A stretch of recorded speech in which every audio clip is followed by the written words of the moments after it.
Hey, I'm Chris, the outreach pastor, and welcome to episode 24 of the Reunion Church podcast.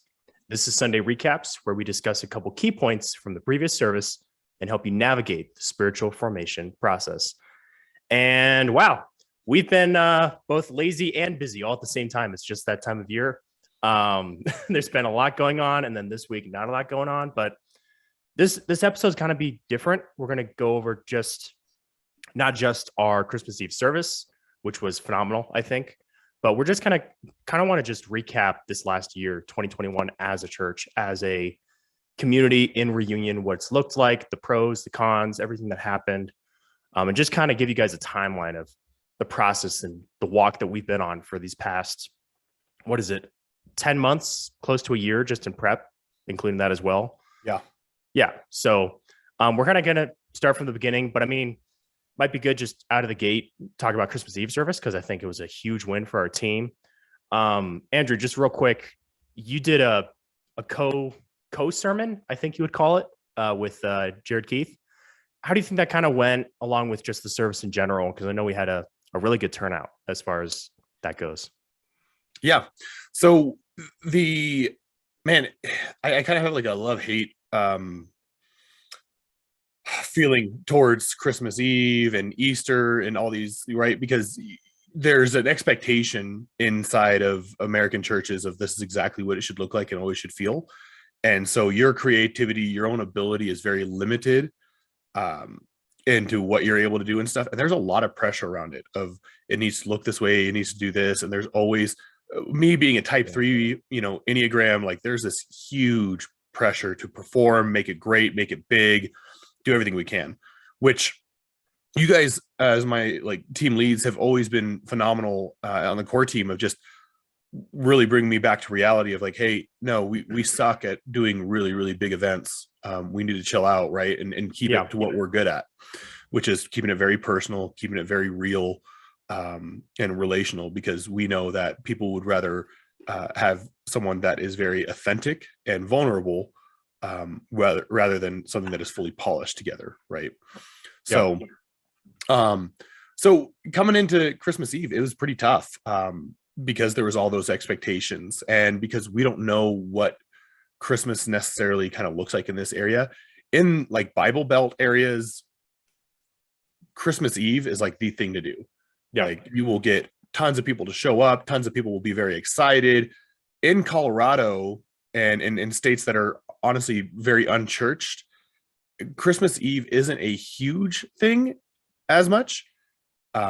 Both of our sending churches have both been like, hey, yeah, Christmas Eve, we usually see a smaller attendance.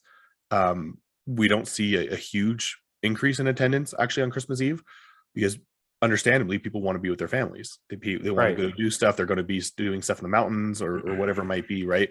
And because of how many people have commuted into Colorado, a lot of them are traveling out to go back to their families wherever they're from, usually California or wherever, right? So we've been seeing a lot of that. And so when I talk to other pastors in the area, I was like, hey, what do you guys think? What do you guys kind of see? And they were like, dude, just keep it simple. Don't do anything too crazy. You're a young church plant, and we're a local church plant. Like I'm a local pastor. We're not trying to reach all of Commerce City. We never will. We have a very direct location. And so we just did that. We kept our marketing pretty small. We didn't do flyers, mailers, anything like that.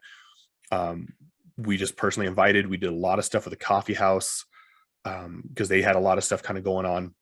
And this whole new COVID variant, like really kind of put a damper on a lot of things too, and even then too, we had a lot of people we didn't even intend to invite, if that makes sense. They just showed up. They saw signs and stuff and just showed up. So the word of mouth got out there. And most of our normal people that usually attend, they weren't there. It was primarily new people. It was really cool. We had about 30 people show up. We had kids in the service, which was really cool, except we got them paper bags, which made a lot of noise. Which was really, really distracting. My youngest, Jack, felt the need to be super engaged in the sermon and was like the guy shouting back the answers during the one time he's paying attention. It was so cute, but also so like distracting at the same time. That's my dad. Yep. Hey buddy. So um it was good though. I really enjoyed it. I enjoyed the simplicity when we got it done.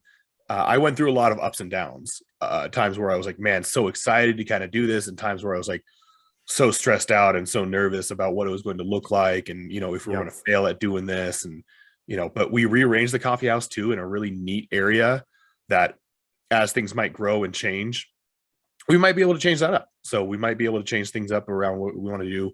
It was a good test for us as well to kind of see, when we go to when we get worship added in and stuff. We had Jared bring in his worship guy who did a phenomenal job. David, if he listens to these, like, man, David, I know you haven't led a lot and you don't really know if you have that skill, but man, you did a fantastic job, man. It was great. And we miss having someone to lead worship for us. So it was fantastic.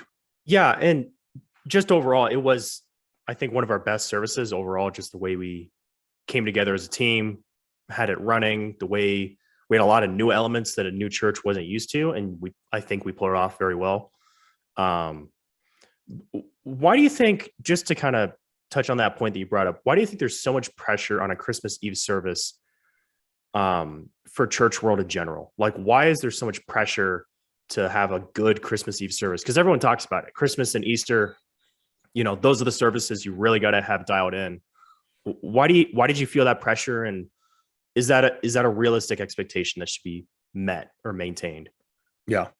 Well, I mean, Christmas Eve is your day where people will talk about you, right? That's how you get your brand awareness out. It is your big event that, businesses will go to trade shows or have a speaking engagement or something like that to talk about themselves. They'll put on big webinars and stuff. Christmas is the church's opportunity to do that. Yeah. Because people who aren't even really part of church world, they'll still go to Christmas and Easter just because, hey, we had people there that were like, hey, and church world has kind of been dicks about this, where they're like, oh, like, they're the CEOs, they only go to church on Christmas, Easter only, and it's like, well, yeah, they don't really know anything else or why they should even be going, and so this is kind of their opportunity of like seeing like, oh yeah, like, I remember going to church a long time ago, and we used to like, there was good memories around that, and so they'll come and pop in and just kind of see, right? So there's a huge pressure to make people want to come back, make people want to stick through. The difficulty with that is that every service is not a Christmas Eve service. Right? So one, in a weird way, the church has kind of shot itself in the foot by becoming an events focused thing. Every week there's gonna be something crazy that happens. There's gonna be some big worship thing, or there's gonna be some amazing message that changed your life, or just something that we've kind of elevated the expectations beyond what they're supposed to be, where it's like, hey, we're just getting together and connecting about, worship and fellowship. That's all we're doing. Like, we're not, it's going to be the same every week. It might change that person's life, but not everybody. Where do you think that kind of came from? Like that whole expectation of, it's got to be big, huge, like this, it has to be an event every Sunday as a church. Like, why do we have to fight against that? Where'd that kind of come from? I mean, that probably came early from the industrial age, and the Victorian era of church world, where, I mean, even like I love reading about D.L. Moody and Who's awesome. Billy Sunday and some of those guys, the early crusaders, if you will, of evangelism and going out and doing some of that stuff. But a lot of that was really like, hey, this is attractional, let's bring people in. D.L. Moody and Billy Sunday, they brought in lights, electricity for the first time, because electricity was still pretty new. And so they would leverage that as a way to draw people in to hear the gospel, and people would come. Well, and now that's essentially what the church has kind of gotten used to, of like, hey, what's the new thing that we can draw people in with to come in? And so it came out of a right motive, but unfortunately the materialism and the consumerism, right? That was the early start of consumerism of like, hey, let's market this, let's try to see this. It's led to a spiral where you have to keep on going with it, right? Like the problem with that mentality is that there's the continuous upkeep for it. Yeah. And my mentor, what he always taught is like, man, your input has to be very critical in that, because otherwise it's a constant output. And if you have too much of an output that's always event based, your upkeep for that will be the downfall of your ministry, because it's just a lot of pressure to constantly do a big event like that over and over and over again. Yeah. So it can be there's only a few personalities and a few people that are really probably called to do something like that. Mhm. So, but that's kind of the formula, if you will, that churches have kind of developed. Yeah. And, we kind of have a lot to cover today. So just to kind of transition to that, any final thoughts as far as the Christmas Eve service, things that went well, things that didn't, just like overall last impressions on that? No. Okay, cool. That made it super easy. Well, let's pivot hard to January 2021 or the spring of 2021. In that time frame before April, which we'll get to in a minute, of why April is so significant. What was kind of going on? That seemed to be a very stressful time for our church in the prep phase of preparing to launch, preparing to get started as a church. There's a lot of pressure going on. There's a lot of stress. Tell me a bit about that. What was going on for you, especially, but also for the team as a whole? Yeah. So in 2021, so coming and we probably need to backpedal a little bit into just 2020, because in 2020, that's when we had kind of developed our philosophy of like, hey, you know what, like we're not going to do these big events. We're not going to be focused. If initially we were going to be a campus church, and the more we prayed about it, and the more we were like, no, this just isn't us, right? And it's not going to jive with inside this community.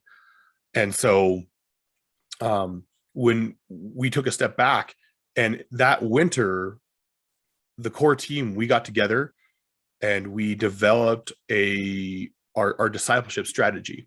Yeah. Taking a few key books and a few ways that we've discipled through the years, and kind of putting together a plan of like the come and see, come and follow, come and be, right? And then we started putting together our definitions of discipleship, our definitions of evangelism, our definitions and stuff, right? And we started putting together our foundation in 2020, going into 2021, into January and February, where we developed our values, we developed our logo, we developed our mission statement, which is all that we're going to be actually covering next month as our teaching series of like, hey, why did we come up with these? Why are these important to us? Why are they core values that we hold on to biblically? And with the things that we're saying, hey, this is what our church is about. Because it's all around the mission statement of what we're trying to do inside of this community itself that we believe God's called us to. Yeah. And so once we had that and we felt called to it, we're like, okay, we need to get into the community and just like, we have to start doing something in the community, into the reunion community itself. Yeah. And so we started just throwing out just anything and everything that we could to try and get into the area, but everything was still under lockdown. We couldn't get into anywhere. Yeah. We had tried, we tried yoga studios, we tried restaurants, we tried the bars. Like no one was opening up because of the perception of like, oh, like we don't really care. Like we don't want people to think like we're not taking COVID seriously, right? Yeah. And so I had even met up with a few of the pastors early on at that time. And that's where they kind of gave us some of the additional details of like, yeah, like you'll probably have a hard time. Schools will 100% not let you right now. There's not a lot of areas to kind of rent. And so we just had to be on pause. We were like, okay, I don't know what we're going to do. And so we just continued to kind of meet. We continued to try and be in the area. We joined some sports leagues with our kids and stuff. And we did prayer walks a few times in the area, just praying around the communities, right? Trying to do what we can. Mm-hmm. And then finally I think it was like early March, Hannah got an email back from the Reunion Coffee House. And they're like, hey, sorry, it's been a little crazy. We're sorry we missed this. Actually, we're a nonprofit organization. We would love to partner with a church. And so I met with them. I talked with Chris Churches, who's absolutely amazing, and Maria. And we heard about what Cups does and how Cups kind of works. Chris, we should 100% put a link down to Cups, how people can support them and see what they do. But they were like, yeah, we'd love to actually support you guys as a church.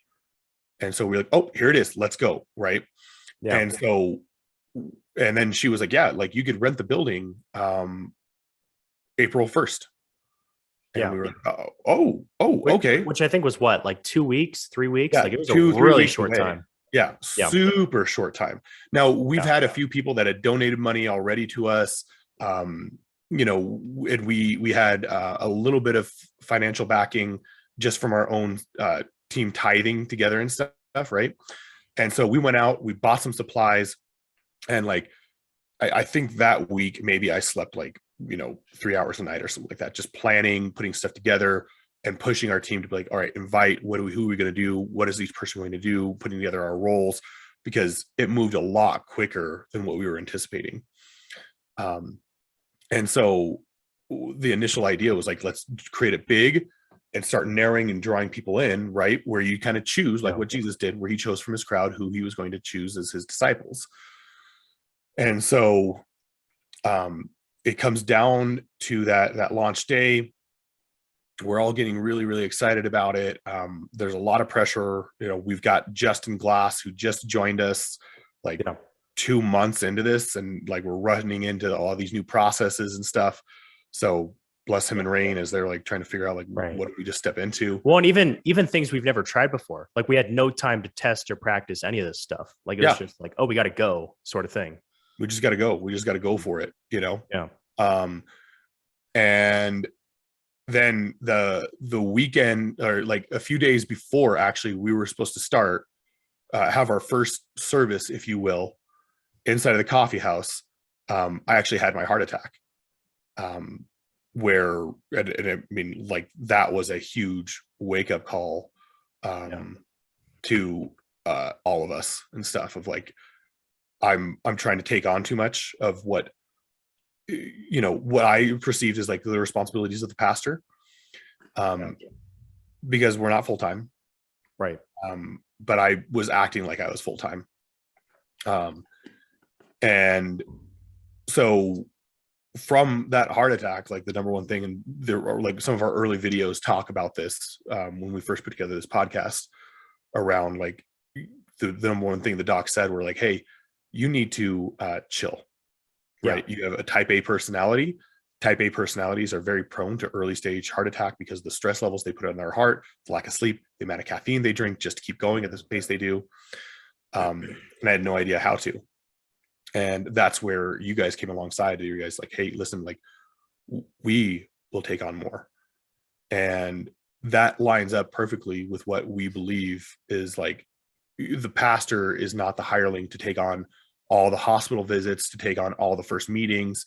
That has to be something that the entire church takes on. Too often we put all the pressure on just the pastor, that he has to be the one to do all these things. But the reality is that the church should be doing that. The church has the capability and the desire, and people have the desire to meet with people. The church has the desire to disciple people. The church has the desire to take on other tasks and responsibilities that often the pastor tries to say, this is my burden, but it's not. You don't have to be that one. And that was something that I had to, and the book that we're going through as pastors right now, The Disciple Making Pastor, completely supports this, of like, we say this is the pastor's burden, but it's not supposed to be. My primary burden is for my core team to disciple and invest into you guys, and anyone else that is like a high potential leader. And then that way you guys can then pour into everyone else in your silos, in the community, in the areas. Right. And so you guys took on a lot of tasks, a lot of responsibilities that you guys have never had to lead at that type of capacity before. And we had to slow down. We could not run at the timeline or the pace that we initially had. And so we took a little bit of time. We slowed it down a little bit. We changed up the discipleship process. and just took a very small minimal of like, you know what, we're not going to do this bigger event. We're going to do these very simple, going through this, ordinary life series Yeah. that we put together. So that was the initial start of what kind of took place of us changing around and going into an ordinary pattern. Yeah. And excuse me. What was interesting about that whole phase two, that whole April time period, was like the most unexpected thing ever.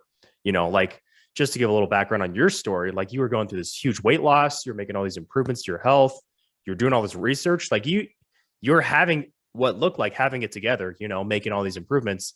And then a heart attack happens at like the worst time when we're about to launch.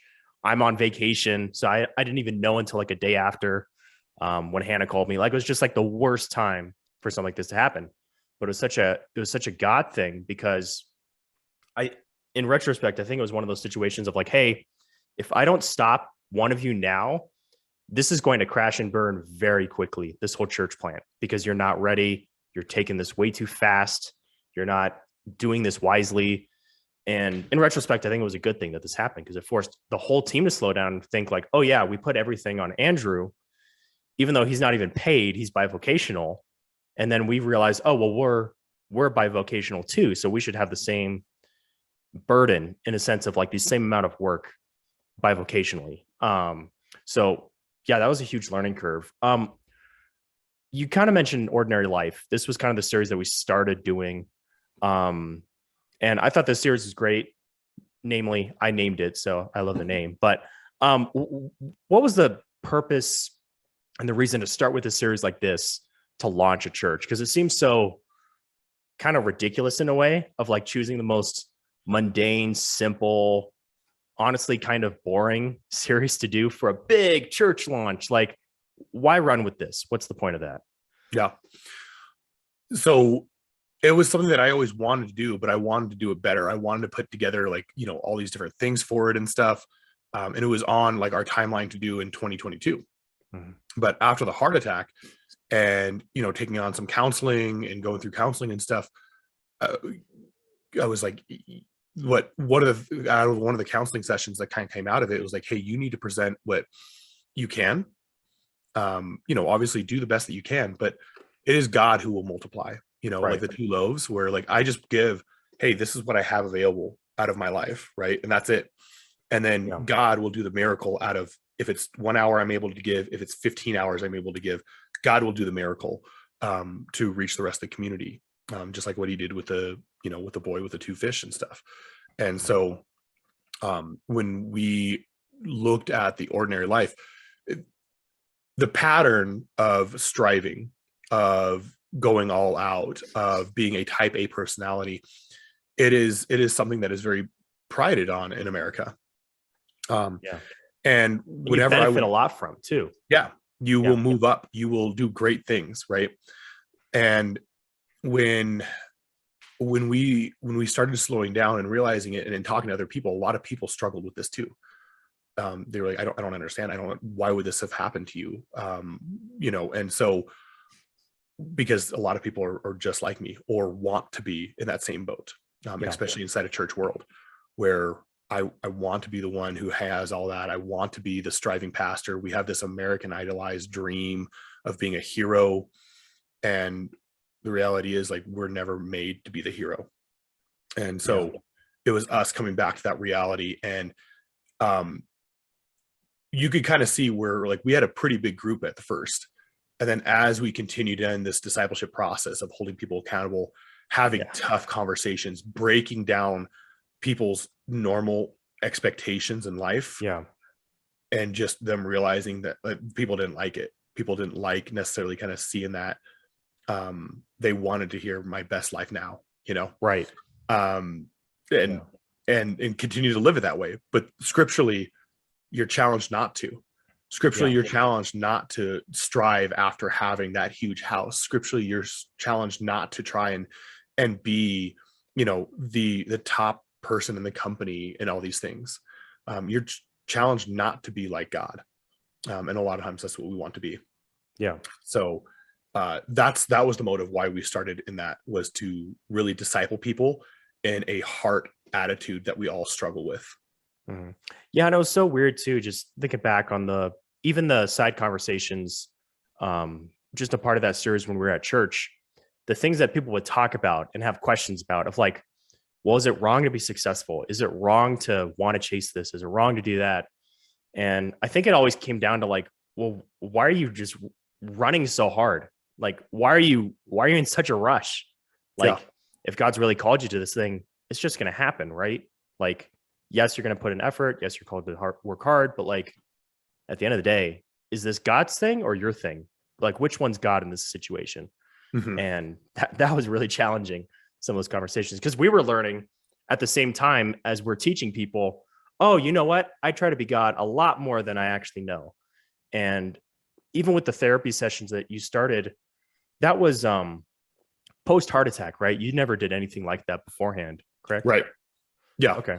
Yeah. And we'd always believed that therapy was good, and, encourage people to do therapy. I had done like one or two small sessions here and there and stuff Yeah. after going through some of the church hurt and stuff, but never something that intense. So, Yeah. And what was interesting too is like once that domino effect started, where you went to therapy, you had this heart attack, you had this radical life changing situation.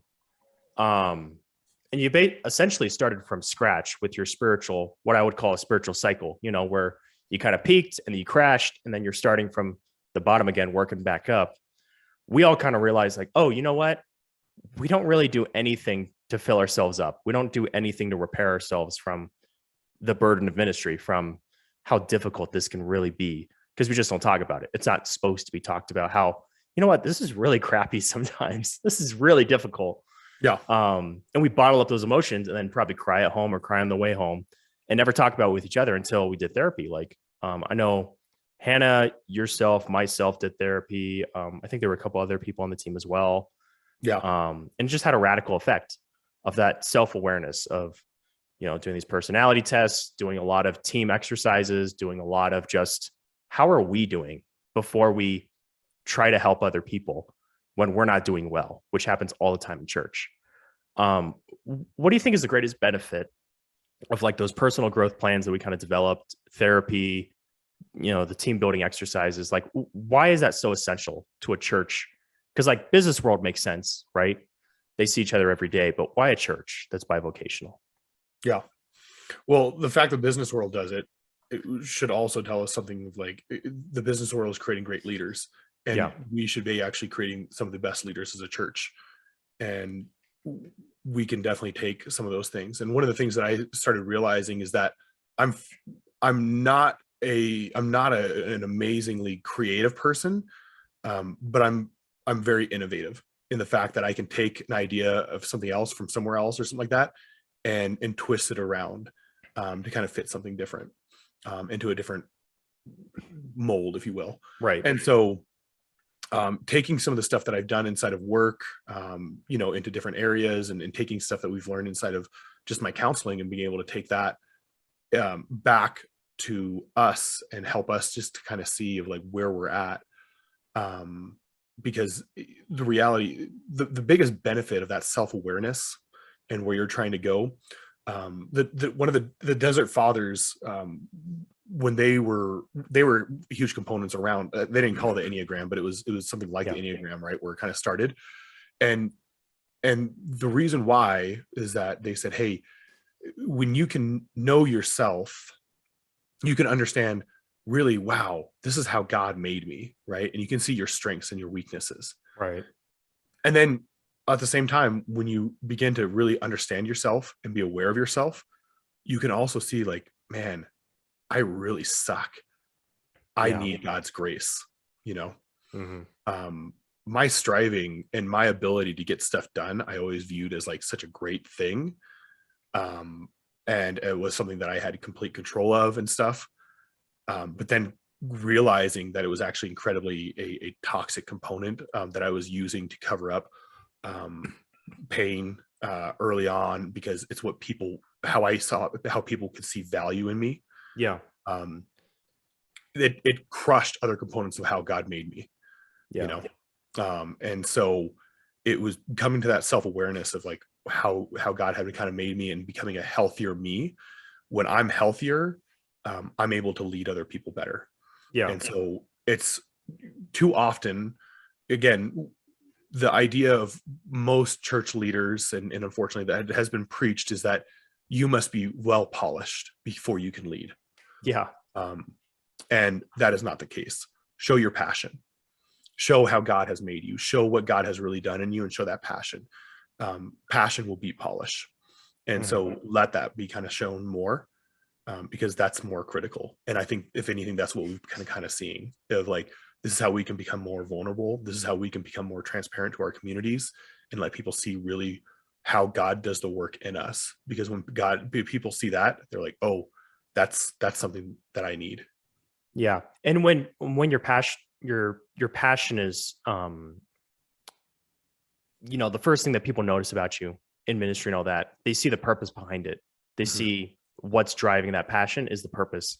And something that I think happened, I want to say at the end of the summer, at the end of Ordinary Life, was you went to this retreat into this whole Big Rocks. Was it like a presentation or something like that? But like, this was like another pivotal point for, I think, our church development of like, okay, live a simple, mundane life. That's what we're called to, every person, or the vast majority of people. And then the next phase was this Big Rocks situation, this vacation that you did, and where you went to this camp. Can you kind of touch on how those two kind of connected to each other, why that was the next step for our team? Yeah. So the next step in our so God continuously just started revealing around the priority matrix of, you are a discipleship church, and the greatest toxicity to discipleship is going to be hurry. Right. And so we have to eliminate that. We have to be able to, and that's what God just continuously has been teaching us as a church throughout 2021, has how to be present in this life right here with people, and not to rush people, not to rush the process, because that's how discipleship will happen. And so we, David and Amber, one of our core some of our core leaders, Amber leads our children's ministry and does this amazing job with it. They felt called of like, we need to make a transition in our life, because Amber was working full time. David was staying home with the kids, and they need to make a transition, and they needed to figure out how to make this transition. And there was a camp that Amber used to register at and help out with called Sunrise. And they needed some leaders, and they said, hey, we can't pay you much, but we'll pay you if you guys will step out and do this. Yeah. And so in the midst of like our seasons of trying to go, in the summer months, we lose our children's director, and stuff. But it was something that we 100% were like, hey, no, like, if this is like God's voice and God's direction and how you guys will be making healthier disciples and choices, like, go do this. And so entirely they made that transition. They did that. And then without me knowing it, they reached out to Hannah, and they're like, hey, we have this open spot. You guys should come. And they reached out to Hannah intentionally, because I hate these type of things. I hate men's retreats. I hate awful family camps, all these things. I can't stand them. And so I would have immediately found an excuse not to go. But they talked to Hannah about it, and Hannah's usually not a big fan, but the way, like, they knew Hannah would be much more receptive than I am. Right. And so Hannah was like, great, we're going to go. And so she basically kind of tricked me into going to this camp that I did not want to go to at all, even remotely. It's like a 6-hour drive in the middle of nowhere, but it was entirely lining up with exactly what we talked about prioritizing out your life, and your priorities towards what you feel God has called you to do. And they talked through Ecclesiastes, which has been a huge book for us.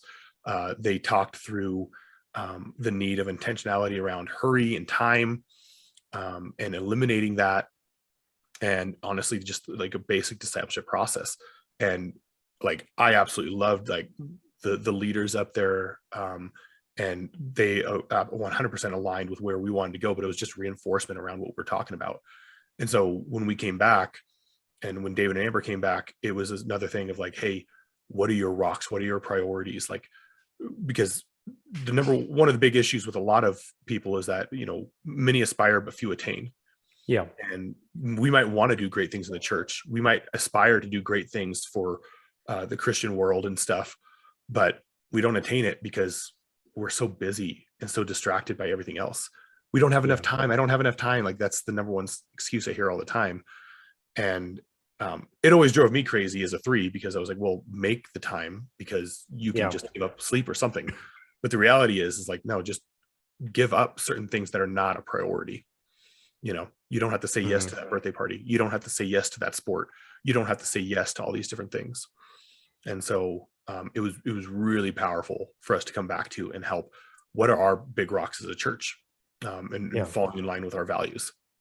Yeah. And I think, going from an ordinary life, which is really focused on living simply, slowing down, and then the big rocks was really like our priorities. Grace Talk kind of tied into really I think the heart and philosophy of Reunion Church, where this was our 3rd series, if you will. And it really kind of focused on like, this is how our day-to-day operations is as a church. This is how we treat people. This is how we care about people. This is how we minister. Yeah. Kind of touch on that. This has been critical. This was kind of a key final series that we just wrapped up before Christmas Eve. Why is this kind of the philosophy of Reunion Church? How do you tie these 3 series together? Grace Talk was one. Surrender Church with Sean Renzel, who's been kind of one of my mentors. And your bestie. My bestie. Yeah. My inspiration for a beard. Such a good beard. He took me through this many years ago when a pastor was like, hey, you need someone else besides me to disciple you. I don't have the bandwidth. I don't have enough people. You should always have someone outside of our church discipling you. And so I talked to Sean, and Sean was like, hey, I want to take you through this thing called Grace. And I was like, sounds pretty basic. I think I kind of got this. Yeah. Why we're going to go through this. And the first lesson, I got like everything wrong. As we were kind of going through this, and it was hard hitting for me, because I was like, geez, I went to Bible college, like not like a fake Bible college either. Like I went to a legit Bible college that gave me a bunch of debt, right? Right. A Bible college that's actually useful. Yeah. And I was like, man, I still got all this wrong. What the heck? Around grace. Like, this is a pretty critical thing. And what grace does, again, is grace. One of the problems in disciple making is that we try to be the ones to fix people. We want to be the ones to give the answers. We want people to come to us. We don't like the real reason why a lot of pastors don't like people going to counseling is because they want them to go to them. It's a pride issue. Yeah. Me. Total ego move. Yep. And so like they want to be the ones to fix them. They want to be the fix it all. And again, you're trying to be God. And what grace really teaches is like, no, you suck. You can't fix anyone. And the more you strive to try and fix someone, the more you're going to screw up yourself and screw up that other person. The more you strive to try and fix your kids, get your kids to align, the more you're going to screw them up. Like, there's a lot of parents who are like, I just feel like it's so hopeless. Like, this world is so messed up. Yeah, it is absolutely hopeless. You are 100% going to screw them up. They are going to need counseling after being raised by you. Like, every kid is going to need to, right? That is okay. Because you know what? God's grace is what covers over all of your mistakes, and us talking through that. And even us just preparing for this was a huge step of faith for me, and like honestly grace around it. Because this was our first big project as a church, where normally I would have been the one trying to do everything around it. But I delegated out to the whole team all of the components of, hey, I'll put together this one component, but then I need someone to come up with the questions. I need someone to edit the lessons. I need someone to put together the book. I need someone to edit. And a lot of balls were dropped. There were a lot of mistakes made in it. Looking through it again, it's not perfect by any means. We have a few renderings that, me and you are going to go through, Chris, like as we've kind of looked at it, like, yeah, that was a bad question. Or like, that lesson's pretty stupid. Like, but no one caught that. As we went through the lessons, no one thought like, oh, that was bad. And even the worst lessons that we thought were awful, people were like, oh, that changed my life. I've never thought of it that way. Like, and Yeah. we're just sitting here like, what the heck? Yeah. how does God use this? Make up half of that stuff. Like, because the questions were so bad in here, you know? And so it was a whole thing of like, all right, God, like you got to take this. Like, I know what you've called me to do. I know what you've called me to do is like to invest in my team and to let them take this and run with it. And like, let's go with this. We learned a lot of like, I mean, just simple marketing mistakes, of like, oh, like, I think that was your first run at trying to run the Facebook ads. Yeah. And it completely like backfired and flopped on us pretty hard. Right.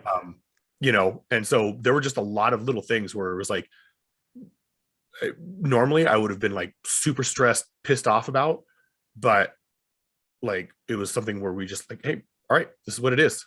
Let's run with it, and that's, again, grace. It was, God will take care of this. We are stepping out and doing what we believe God has done.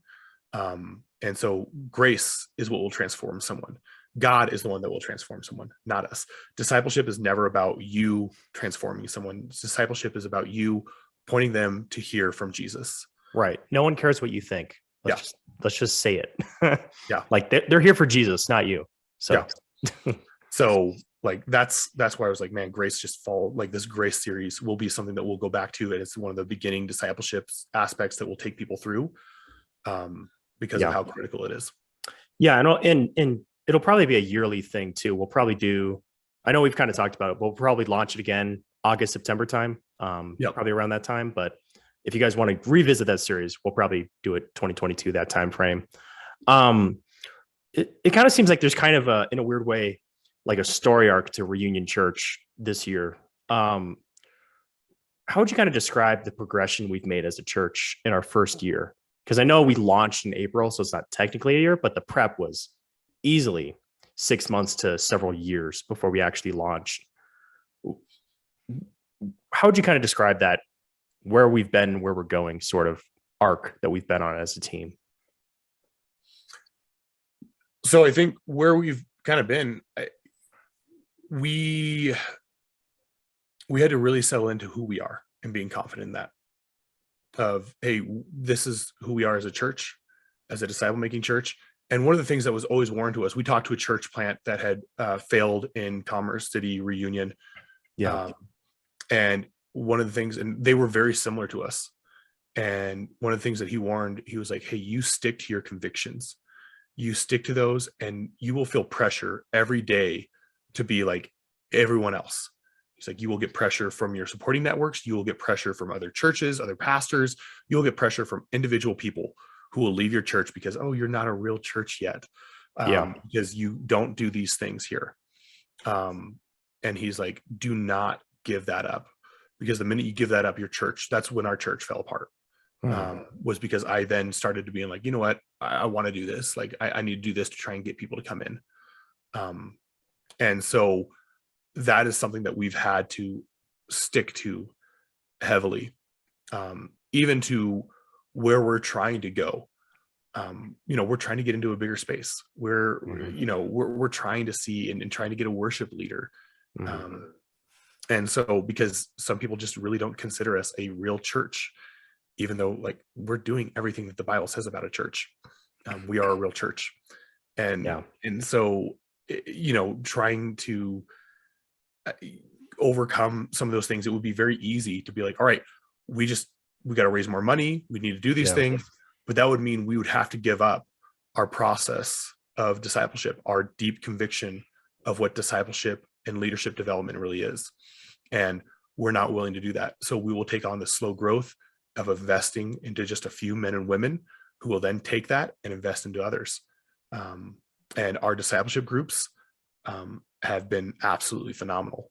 Seeing, Chris, what you've been doing, seeing what Hannah's been doing, seeing what Justin has started to do, is absolutely phenomenal. And that's what we want to grow and build our church off of, is investing into those few throughout the week and seeing them grow and then investing into their silos. And so if we pursued after the other stuff heavily, we would 100% give those up, because we don't have the bandwidth to be able to do everything. Yeah. And just to add to that as well, the whole discipleship that I've been doing, and Hannah and Justin, whether it's one-on-one or groups, depending on how many people you have or your preference to start out, is the most rewarding part of church for me. Like that is that's why I go to church. Like all the other stuff, sure, fine, whatever. But like being able to connect with somebody and have those conversations, it's kind of like when people were complaining during ordinary life and then started leaving because the conversations got too deep. You can have those conversations and go as far as you want with those people you're discipling because they have that, they're a person of peace, they're open-minded, they're willing to learn. And that is the most rewarding. Like every Saturday and Wednesday when I meet with my guys, Joseph and Josh, that is the highlight. Like if I'm having a crappy Monday, Tuesday, at least I know on Wednesday, I'm going to have a phenomenal time of fellowship, and then the rest of the week happens. Then, all right, Saturday, I start my Sabbath with discipleship. And yeah, I would just highly encourage you. And if you don't know what discipleship looks like, if you don't know what it means or anything like that, it's kind of the focus of 2022. As our church is expanding, as we're getting a building, this is the mission and vision of Reunion Church is to disciple people. And we would be way more than willing to teach you how to do this and go about this process. Andrew, I know we've had some kind of updates as far as what 2022 is going to look like as a church. There's talks about possible places for a building, so that we're quote unquote official in some people's eyes. And then just, our next series, which we kind of touched on, which is our values. Do you want to add anything to that as far as like what that might look like, the building and the value series, or anything else coming up in the new year that we can anticipate? Yeah. And actually, Chris, I can show actually our timeline frame of what 2022 is kind of looking like right now. Yeah. So I can share that as well.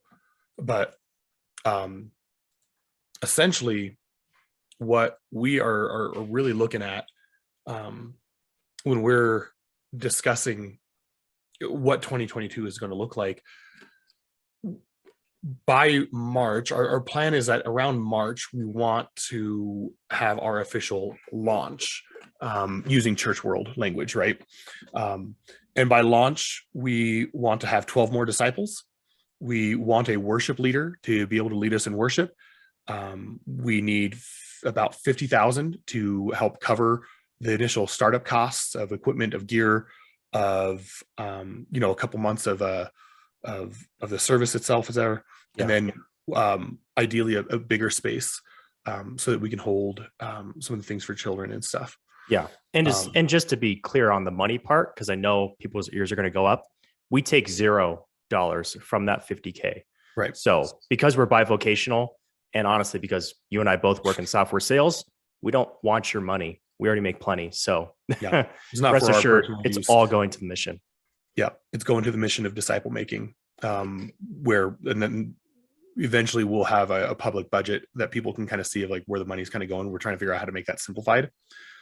So if anyone's listening and they have ideas or they've seen good examples, if they can send that our way, that would be fantastic. Yeah.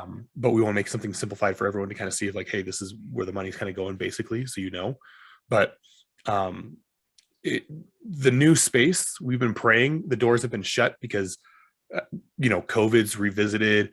All the places in the area have really shut down. They've stopped communicating back with us if we've been trying to look around and stuff. And we're very specific on where we can go. We have a very small radius. We've had some amazing churches reach out and being like, hey, like if you want to meet here, you can, but they're in Henderson, which is just outside of where, that's too far for where we're trying to reach, and where we feel called to. And so we're just sticking to what we really believe, like, hey, this is what God's really asked us to do. We think there might be an open opportunity coming up here pretty soon with Cups. They have a new facility being built in Core Commerce City, in an up and coming area that's being heavily remodeled and gentrified, if we're honest. And it would be a bigger space. It would be an amazing space for us to be able to probably use a few more buildings and spaces like that, to have, for more kids ministry and stuff. And it's with a group that we already like and support, and they like and support us. And so keep that in prayer. That might be why we haven't been able to get into a different space, is because God's saying, no, this new facility, this new coffee house that we're meeting in would be the better space. Right. God could literally be having us not get a space because he's building one. Like, right. So those are just some of the things that we're kind of seeing of like, oh, hey, this could be like a good open opportunity. So just keep that in prayer for us as well, as we're kind of thinking through that. We are also, that's where we come to our come and be phase, where we are taking the people that we've selected as disciple makers. We train them how to disciple other people. And we select people to really come alongside and be our elders and key leaders that are outside of the initial church plant, the core leaders that were part of the initial church plant. And so we want to have those people available, which would lead us into an Easter service. We want to be able to get the word out around Easter. The goal is for us to honestly kind of leverage each one of these events as a way for us to gather more people, grab them, and put them into a discipleship process with us. If they're part of church world, perfect. If they're not, we're meeting with them inside of the community, connecting with them, practicing a blessed discipleship process, and walking them through and getting them plugged into church. And then we got a few of our events. 4th of July is huge in Reunion, so we're going to participate around that. We're going to, around September is where we want to relaunch the Come and See phase, which would be the Grace series again. Mm-hmm. And then we have the Suicide Awareness Month. Because we're so big on mental health and things, we want to be able to have something going around there. And then it's where we relaunch another Come and See phase, where we've built up relationships. We bring them into the beginning level of discipleship of, hey, come and see what discipleship is really about. Because we really believe that, like what you shared, Chris, and what I've experienced too, is like when you disciple people, that's where you find real joy and passion behind this, because that's what you were designed to do. Mm-hmm. Like that's the Great Commission. God gave us the Great Commission, not as a burden, but it's something you will absolutely love doing. So that's kind of our 2022 time plan that we're kind of looking at. And ideally, maybe by the end of the year, we're able to set up some residency or internships, to try and prepare, because we'd love to get a few other locations, if you will, or fellow pastors coming around and doing another little site or something like that we can help modeling in this. So yeah, absolutely. So I'm glad you explained a little of this, because as soon as I saw it, I was like, oh my gosh, that's graph. But yeah, there's a lot coming up, guys. There's a lot happening for Reunion Church going into 2022, which hopefully is not 2022, as a lot of people have been saying online. We're hopeful that it's going to be a good year. We're optimistic. We're open to the possibilities that God's got for us. And again, we do have things still going on. So the women's discipleship and all of that is still happening. If you want details on that, it's every Wednesday and Saturday, hosted by Hannah and Amber. So you can get in contact with them. And then again, we appreciate your support, whether it's tithes and offerings, whether it's prayer. We're really focused on that new location, but whatever it is, we appreciate the support, and we're very grateful that you guys have supported us for a whole year. It means a lot. It really does. When so many people didn't believe in us, the fact that some people do means the world. So we really appreciate you. And I think with that, we can just kind of wrap it up and see you guys in the new year. Awesome. All right. See you guys later. Bye.